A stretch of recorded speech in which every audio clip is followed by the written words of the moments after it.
Bella a tutti ragazzi, ben ritrovati in un nuovo video dell'esperto di calciomercato Batman napoletano. In questo video andremo a parlare dei pronostici della partita, delle partite della nazionale italiana. Come avete visto ieri non sono usciti video riguardo alla partita dell'Italia perché per un motivo è che a registrare due video lunghi, molto lunghi, sapete che ci vuole tanto tempo e quindi magari su 8-9 minuti di registrazione, magari di video completo, tu di registrazione devi almeno tra prove e controprove devi registrare e stare dietro una videocamera una ventina di minuti. Vabbè, tralasciando questo, ritorniamo alla partita dell'Italia. Ehm, allora, le partite dell'Italia sono Italia che si giocherà stasera alle 20:45. Ribadisco, come già detto in un altro contenuto qualche giorno fa, sarà visibile su Rai 1. La stessa cosa Italia-Israele si giocherà alle 23:45, sarà visibile su Rai 1 e si giocherà allo stadio Friuli di Udine.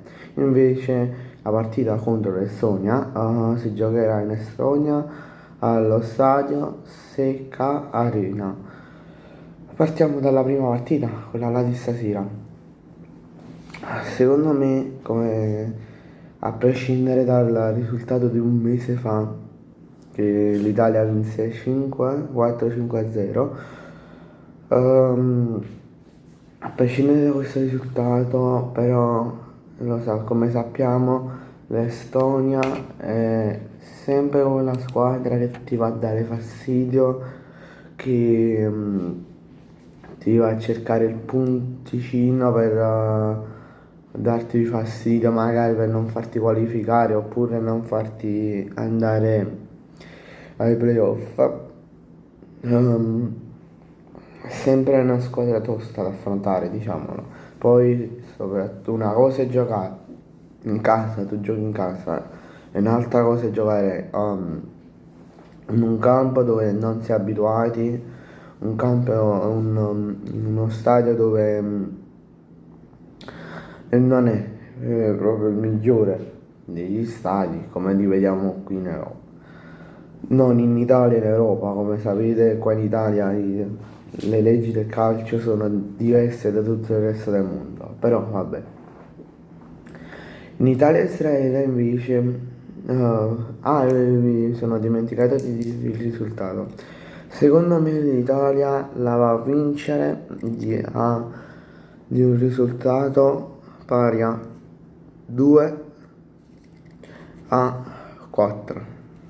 Secondo me l'Estonia va a, a fare due gol soprattutto nel primo tempo. La stessa cosa il Napoli andrà a fare un gol, rimarrà sotto, magari vi posso dire anche i marcatori. Allora, dell'Estonia non ricordo precisamente i giocatori estoni, però vi dico solo il minutaggio di quelli dell'Estonia.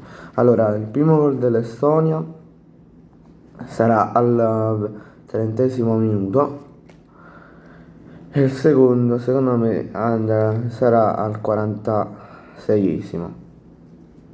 Invece quelli dell'Italia sono il primo fatto da Barella al 10° minuto. Vi dico 10° minuto perché come abbiamo visto in queste partite da quando allena Gattuso, Gattuso va sempre a cercare di chiuderle durante il primo tempo, ma sappiamo che la maggior parte delle volte, come è successo in Italia e Israele, non c'è riuscito. Poi il secondo marcatore sarà Retegui al 60° e gli altri due gol sono li farà sempre Retegui al 72esimo e all'85esimo, verso la fine del secondo tempo, magari quando cerchi di attaccare, vedi che devi cercare di chiuderla più presto e quindi cerchi di attaccare molto di più.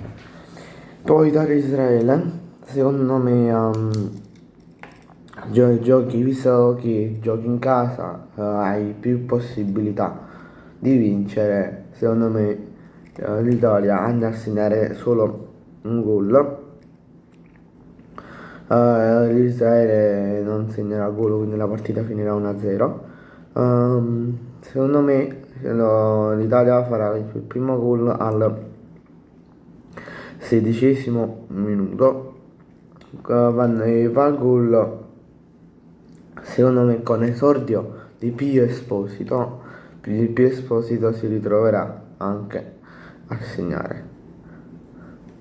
Diciamo che ho scelto un giocatore esotico che non molti scelgono. Va bene ragazzi, grazie a tutti per la visione e ci vediamo in un prossimo video. Lasciate like, commentate e fatemi sapere che ne pensate e iscrivetevi al mio canale.